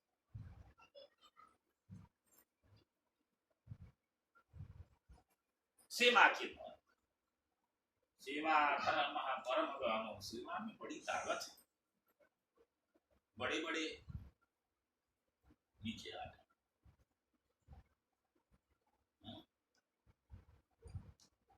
अब राक्षस होने पर भी उसका पुत्र प्रहलाद है, बड़ा भगवान का भक्त, जाकर के अब दूसरे दिन गया है, ऐसा तप किया, भोजन छोड़ दिया, आसन लगा लिया, सारे शरीर को दीमक चाट गई। सूर्य की रोशनी पड़ते पड़ते से अंगारे निकलने लग गए, शरीर जलने लग गया, मांस रक्त मज्जा सब नष्ट हो गई, प्राण जो है वो हड्डियों में व्याप्त। कहते हैं कलयुग में जो हमारे प्राण हैं वो जल और अन्न में निवास करते हैं। अगर हमें जल और अन्न न मिले तो हम क्या हो जाएंगे? सीताराम जी को प्यारे। और सतयुग आदि में जो प्राण है वो हड्डियों में निवास करते हैं। बहुत समय तक लोग जीवित रहते। अब तप के प्रभाव से ब्रह्मा जब वो आग लगी तो उस आग से सारी जो त्रिलोकी है वो वो जलना प्रारंभ हुआ। त्राहि त्राहि मच गए। ब्रह्मा जी स्वयं आए, बेटा आज जैसी तूने तपस्या करी वैसे आज तक किसी ने तपस्या मेरी वर मांग लो। अपने कमंडल से दिव्य जल निकाला, उसके ऊपर डाला, शरीर का सारा जो भाग था सुष्ट वज्र जैसा हो गया।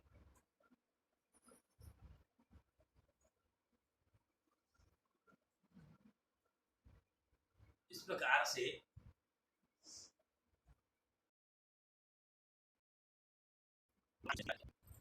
फिर वर के रूप में मांगता है बहुत सारा, महाराज अमर हो जाओ। भगवान ने कहा ये छोड़ करके और जो मर्जी। तो बोला महाराज सबसे पहले तो आपकी बनाई हुई किसी भी सृष्टि से मैं न मरूं,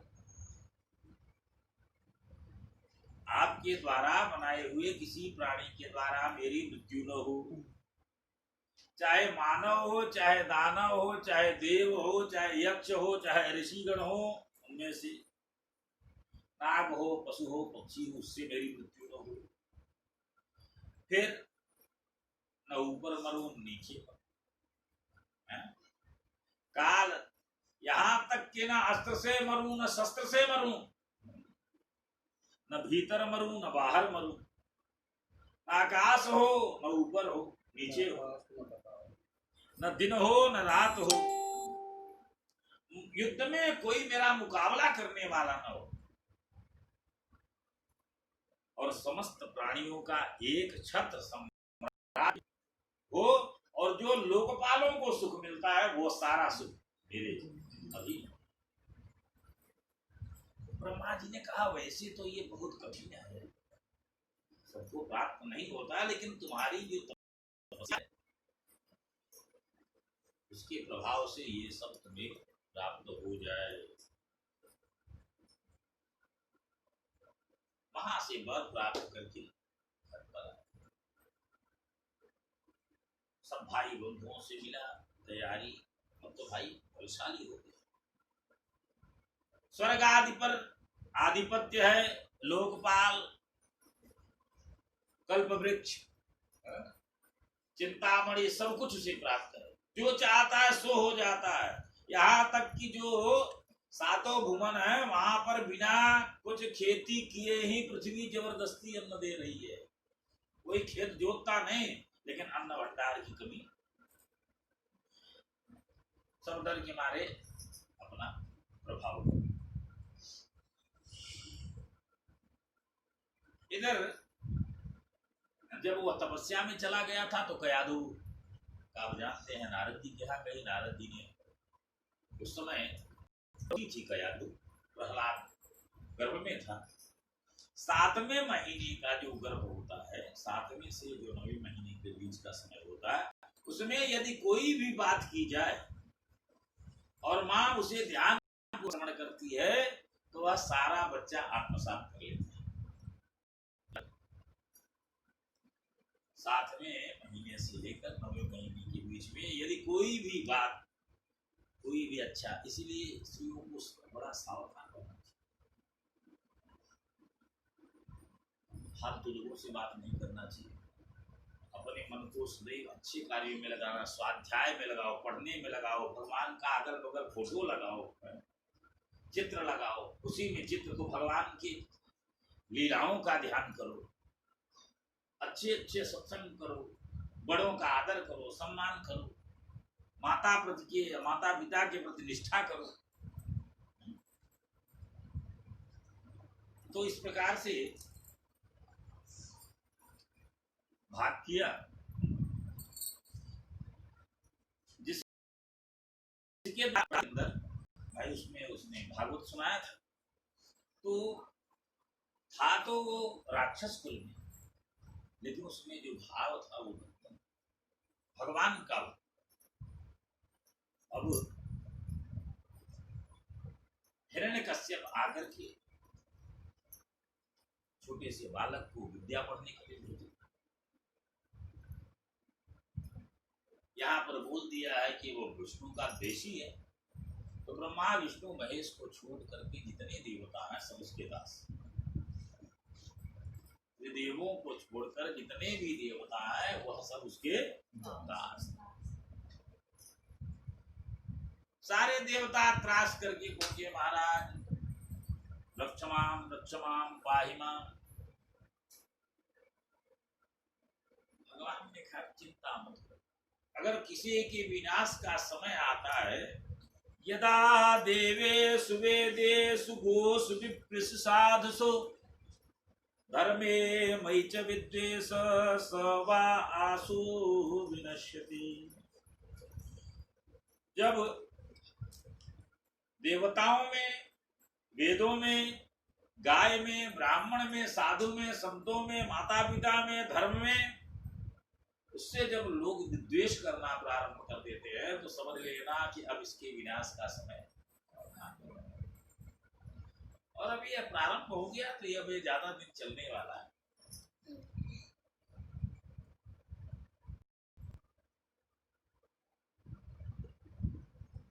तो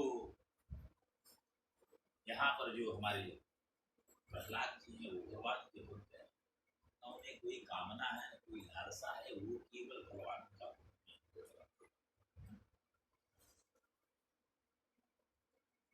हिरण्यकशिपु ने जब देखा कि ये तो विलक्षण बालक हर समय ध्यान में ही लीन रहता है और धीरे धीरे वह हमसे द्वेष करता है,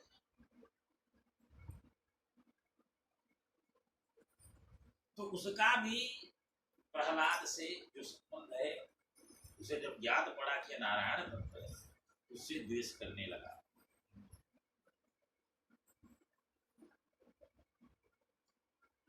युधिष्ठिर जी ने पूछा, महाराज प्राय देखने में आता है कि लोग अपने बेटे से अतिशय मोह करते हैं, तो जब बेटा कुछ बुरा करता है तो उसका अनिष्ट नहीं चाहते, डांटते हैं, देते हैं। लेकिन हिरण्यकश्यपु के मन में प्रहलाद के प्रति द्वेष। भाई जब आपने बताया कि बच्चा गलती करे तो उसका पिता बुरा नहीं मानता, तो हिरण्यकशिपु के पिता ऐसे बुरा द्वेषभाव क्यों? जी ने कहा, दैत्यों ने शुक्राचार्य जी को अपना गुरु बना, उनके दो पुत्र हैं शंड और मर्ग। राजभवन के पास ही वहां उनकी बादशाह है। प्रहलाद से पूछे, बताओ सबसे अच्छा कार्य क्या है? तो बोले कि भगवान की शरणागति, भगवान विष्णु के चरण में जाकर के भगवान की भक्ति करना बिना कामना के, यही सबसे अच्छा होगा। उन्होंने कहा गुरु जी के पास जाएगा तो अपने आप सीख जाएगा। वहां से शिक्षा करके आया और वहां से आए तो पूछे कि क्या सीखा बेटा? उन्होंने कहा पिताजी, संसारी जो प्राणी हैं, जो संसार के लोग हैं, मैं और मेरे, ये मेरा है और ये मैं है, ये मैं हूं और ये मेरा है, इसी झूठे आग्रह में फंसे रहते हैं। इससे उनका जो चित्त है वो स्थिर नहीं रहता, उद्विग्न नहीं रहता। ऐसे प्राणियों के लिए तो यही अच्छा है कि घर गृहस्थी छोड़ करके भगवान के चिंतन में श्री हरि क्या शरण ग्रहण करे। घर तो अधा पतन का कारण ही, घास से ढके हुए अंधेरे कूप के समान जिसमें गिरे हुए प्राणी का निकलना मुश्किल है, यह अंधकूप ही तो संसार है। प्रहलाद के मुख से भगवान विष्णु की प्रशंसा सुन करके उसने बोला, ये तू कहां सीखा? गुरुओं को बुलाया, क्या सिखाया? अरे बोले महाराज हमने ये नहीं सीखा, ये तो सिखाया, ये तो हम लोगों की बुद्धि बिगाड़ दिया।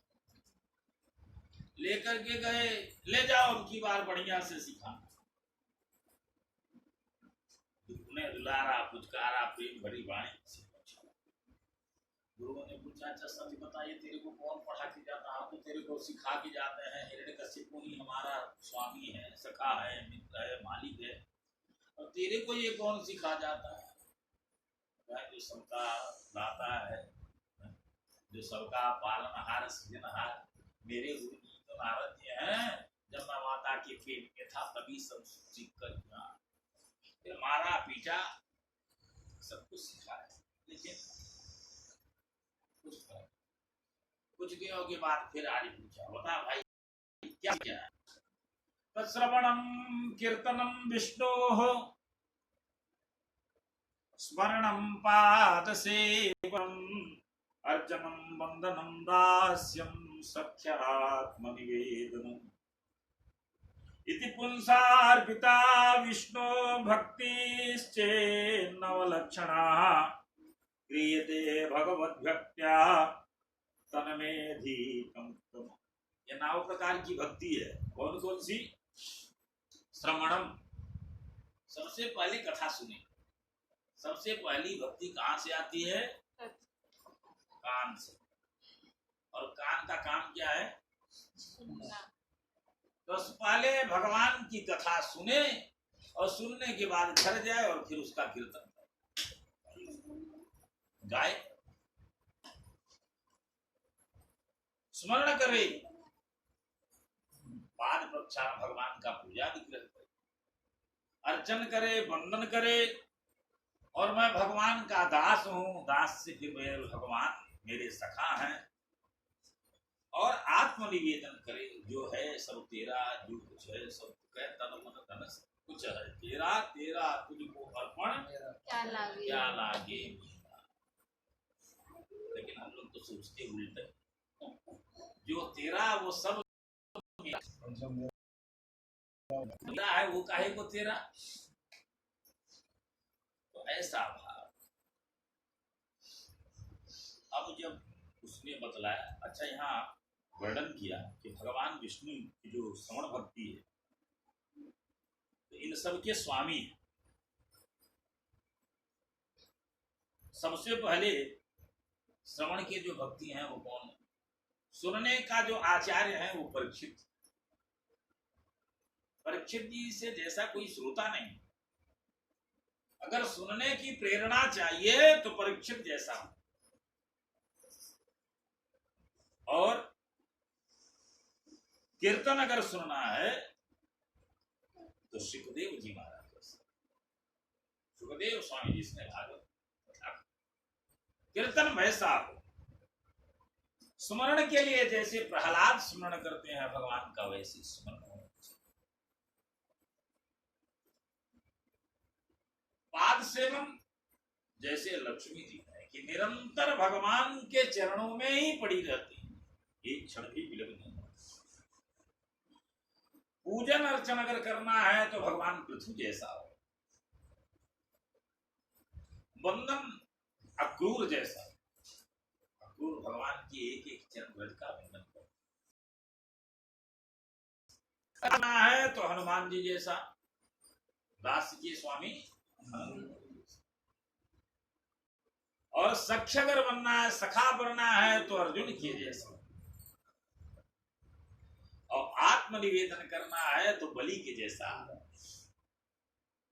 श्री विष्णु श्रवणे परीक्षित भद, श्री विष्णु श्रवणे परीक्षित भद, वैयासिक कीर्तने प्रहलाद स्मरणे, तदंघ्रि भजने लक्ष्मी पृथु पूजने, अक्रूरस्तु विवंदने कपिपतिर दास्ये सखीर्जुनः, सर्वस्वात्म समर्पणे बलिरभू कृष्णाप्तिरेसा। इसलिए पिताजी भगवान की भक्ति वैसे उठा उठा के पटक दिया, अरे तेरी बुद्धि खराब हो गई। और बोला अपने जो गुरुजी के लड़के थे, क्या सिखाया है? यही सिर्फ सिखाया, अभी तुम लोगों के हालत मारता। उसने कहा महाराज मेरी कोई गलती नहीं है, हे इंद्रशत्रु आपका जो पुत्र कह रहा है कोई ऐसा मास्टर नहीं जो इसको इस तरह से सिखाता है, सब आपका ही गुणगान करते हैं, लेकिन इसकी तो जन्म जाते ही बुद्धि खराब है। यह दुर्बुद्धि पता नहीं कहां से सीख करके आता है। पूछे तू कहां से सीख रहा है भैया बता तो, कहां से सीखा ये सब? बोले महाराज मैं क्या बताऊं, पिताजी संसार में जो लोग हैं वो पिसे हुए को ही पिस रहे हैं, चबाए हुए अन्न को ही चबा रहे हैं, उनकी इंद्रियां उनके बस में नहीं है। यही कारण है कि भोगे हुए को भी बार बार भोग रहे हैं।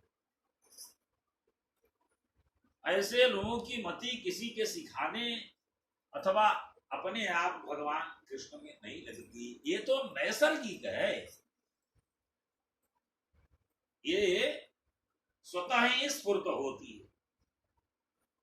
मेरी तो स्थिति गर्भावस्था में ही जो नारद ने उपदेश दिया उसी के प्रभाव से, इसके बाद सन्निरोध ही प्रहलाद को उठा करके कोठरी में बंद कर दिया, काल कोठरी में, हवा भी नहीं जाती है। किंतु वहां पर भगवान के चिंतन करने के कारण उस काल कोठरी में भी भगवान ने उनकी हवा की व्यवस्था कर, गरदान ही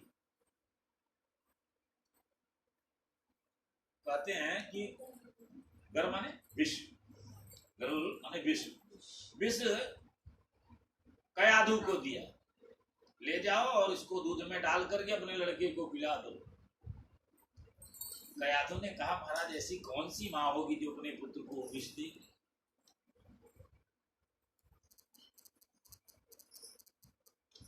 तो उसको ले जाकर के काल कोठरी में बंद कर दिया, भोजन आदि सब बंद कर दिया, लेकिन और पहरा पर लगा दिया किसी कोई भोजन न दे। संदामर्क ने खिड़की खोल करके देखा तो प्रहलाद बैठे बैठे 56 भोग पा रहे हैं। हिरण्यकश्यपु के पास भेजा कि महाराज ये देखो चमत्कार। हिरण्यकश्यपु आया तो जब उसने देखा कि यहाँ तो चपाचप भगवान का भजन हो रहा है,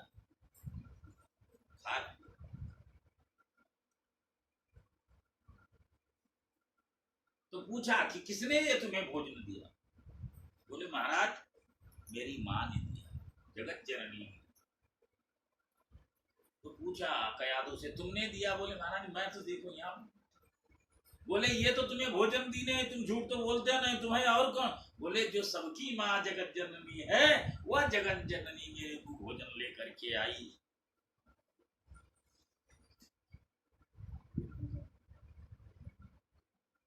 अब तो उनके भक्ति का प्रभाव ऐसा है कि चुंबक की तरह जो उनके स्पर्श में आता है। विद्यालय में भी वो तो बैठ गए और वहां पर भजमन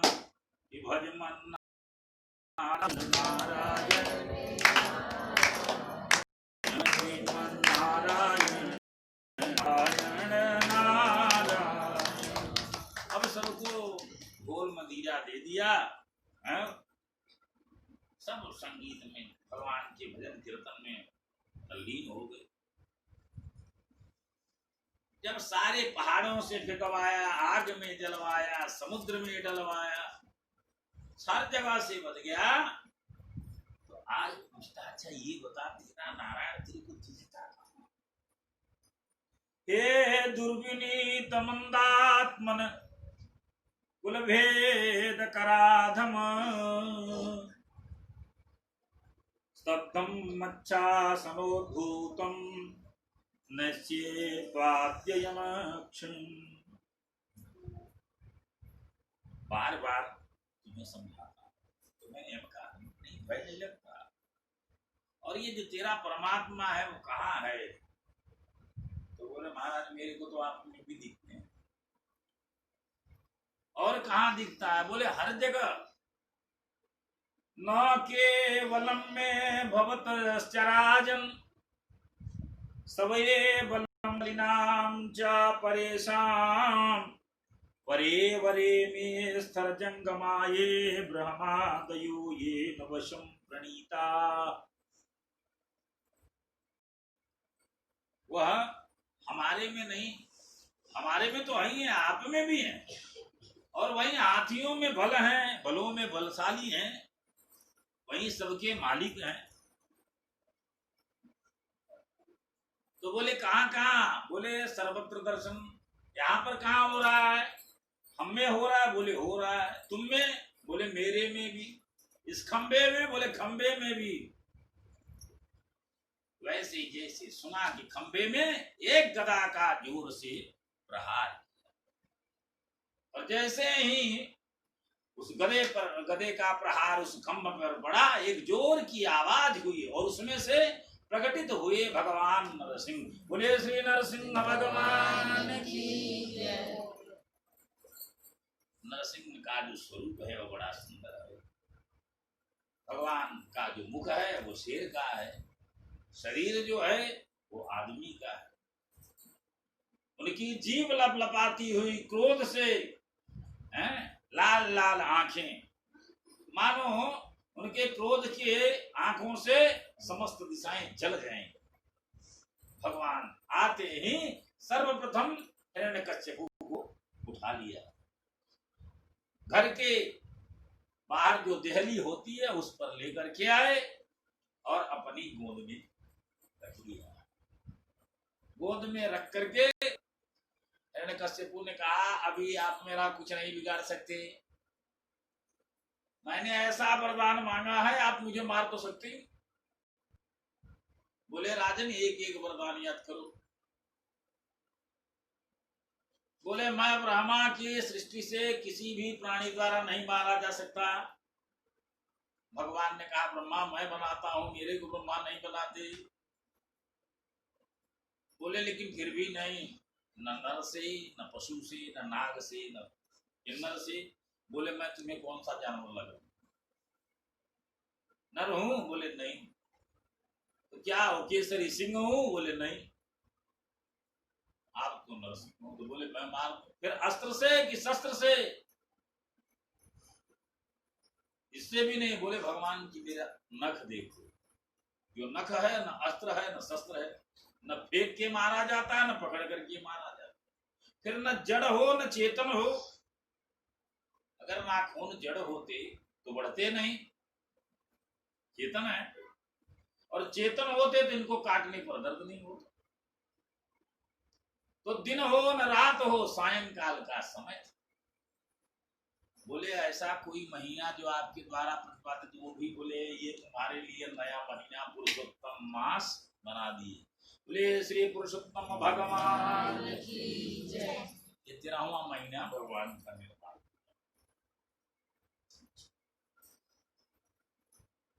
इस प्रकार से एक एक बार याद दिला करके भगवान ने उसकी हथेलियों को विदीर्ण करके और उन हथेलियों को अपने गले की माला के रूप में धारण,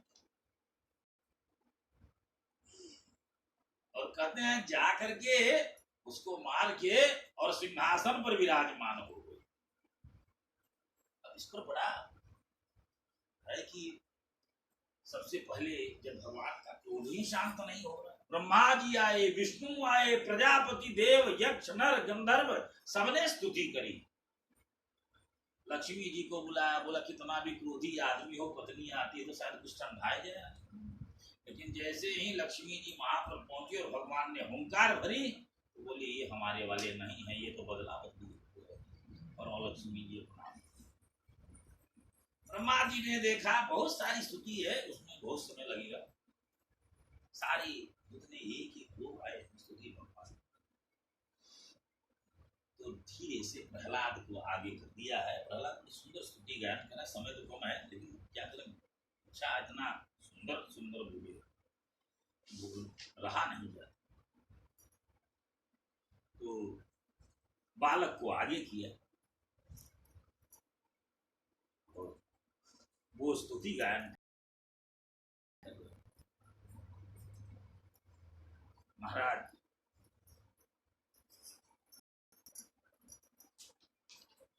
आप जो आए मेरी कल्याण करने के लिए, भगवान ने क्षमा मांगी है कि मुझे आने में, तुम्हें बचाने में थोड़ा देरी हो गई, इसके लिए मुझे क्षमा कर देना, क्योंकि मेरे देर से आने के कारण तुम्हें बहुत कष्ट हुआ। तो प्रहलाद और बोले कि तुम्हें मेरे से कोई भय नहीं, सारे देवी देवता डर के भाग गए और मेरे से तुम्हें भय नहीं लगा। तो बहुत सुंदर कहा कि महाराज, अगर शेर का कोई बच्चा है तो कोई शेर से डरता है? आप तो मेरे को बचाने के लिए आए हैं, मैं आपका बालक हूं, फिर मैं आपसे क्यों डरूं? आप तो मेरे पिता हैं।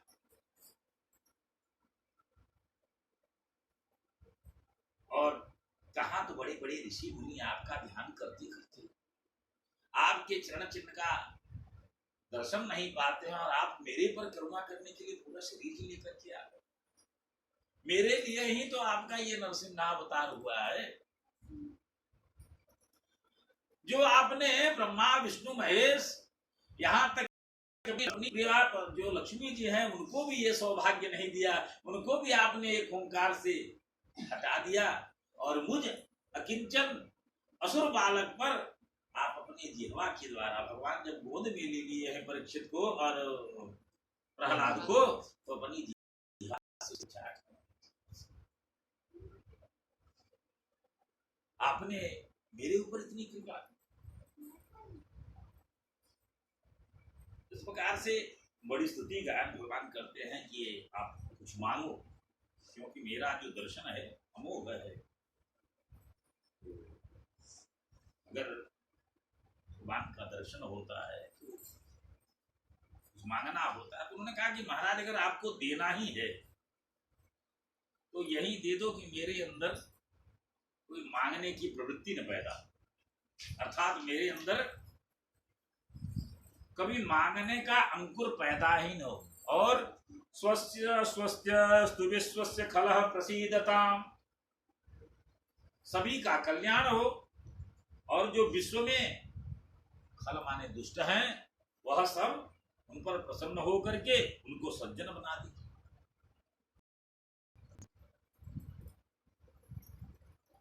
स्वस्त्यस्तु विश्वस्य खलः प्रसीदताम् भूतानि शिवं मिथो धिया मनश्च भद्रं भजता दधोक्षजे आविश्यतां नो मतिरेप्युहेतुकी।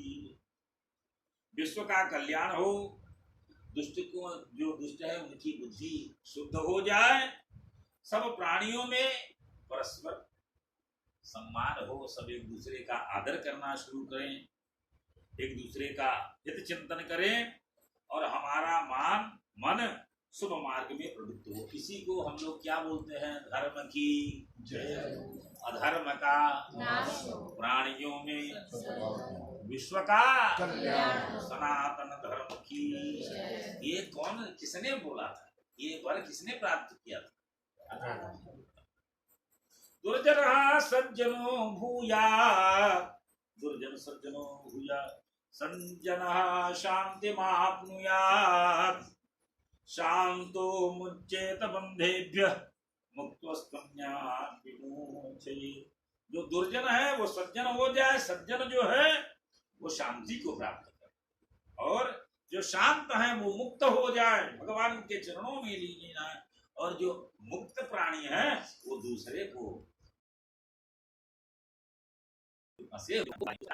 गायन किया कि काढ़ी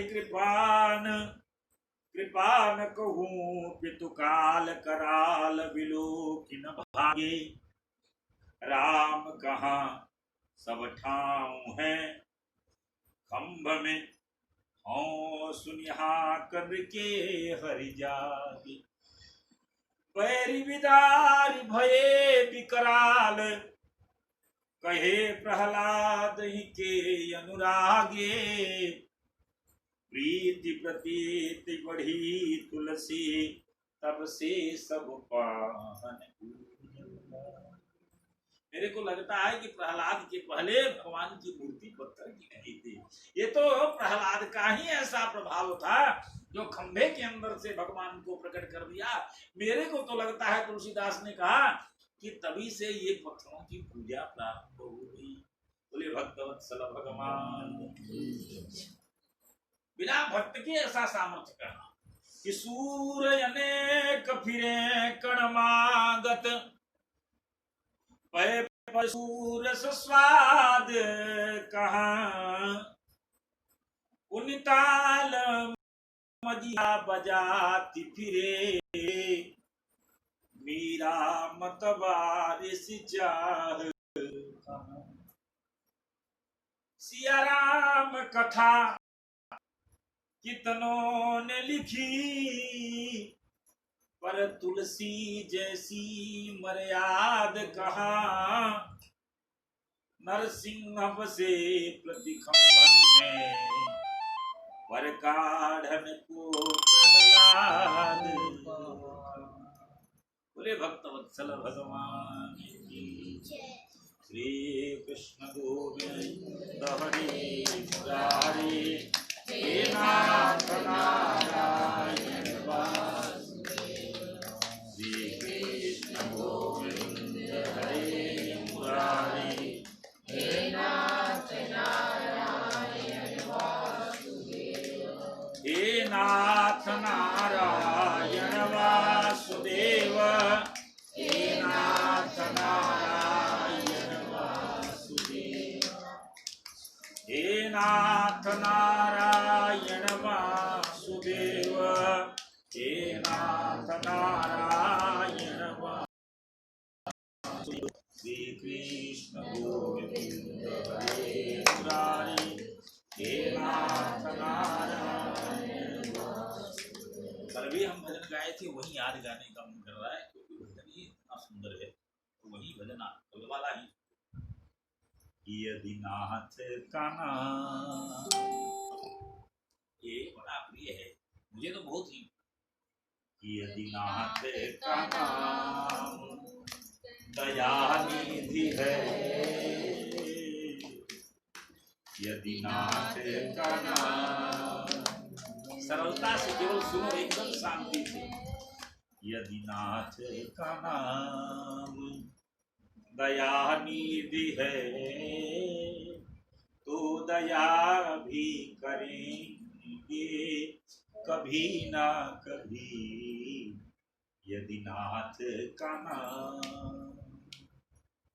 दुखियारी प्रभु दुखिया जन की,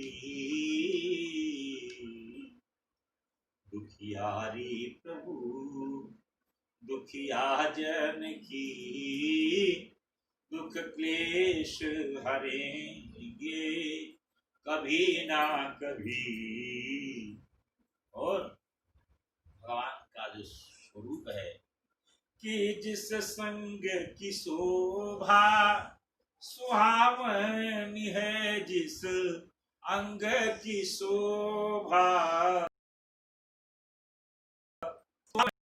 जिस श्यामल रंग में मोहिनी है,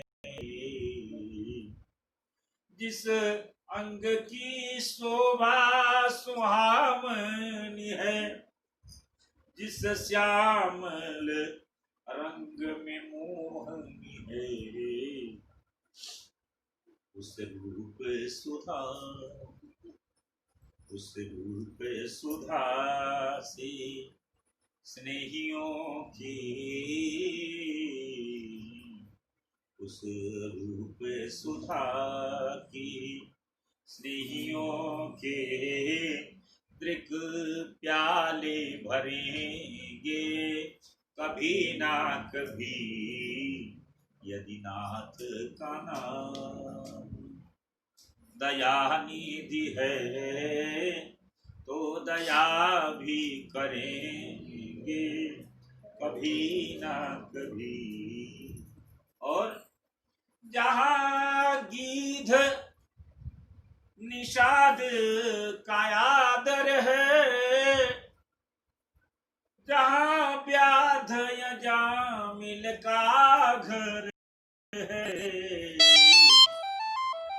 जहां गीध निषाद का आदर है, जहां व्याध अजामिल का घर है, वहीं वहीं वेश बना के कभी ना कभी, वहीं वेश बना के उसी घर में हम जा ठहरेंगे कभी ना कभी, वहीं वेश बना के उसी घर में हम जा ठहरेंगे कभी ना कभी, यदि नाथ का नाम। करुणानिधि नाम सुनाया जिन्हें, करणामृत पान करा, सुनाया जिन्हें करणामृत पान कराया जिन्हें, सरकार अदालत सरकार अदालत में गवाह, सरकार अदालत में गवाह सभी गुजरेंगे कभी ना कभी, दुखियारी प्रभु दुखिया जन की दुख क्लेश हरेंगे कभी ना कभी। और हम द्वार पे आप के आगे मुद्दत से इसी जिद पर हैं अड़े, क्या कि भव सिंधु और सिंधु तरेज बड़े से बड़े, कि भव सिंधु तरेजो बड़े से बड़े, तो ये बिंदु तरेंगे कभी ना कभी, यदि नाथ का नाम दया निधि है तो दया भी करेंगे कभी ना कभी। हरे राम राम राम हरे हरे, हरे कृष्ण हरे राम राम राम हरे हरे कृष्ण कृष्ण कृष्ण हरे हरे, हरे राम राम राम हरे हरे, हरे कृष्ण कृष्ण कृष्ण हरे हरे। बोल वृंदावन बिहारी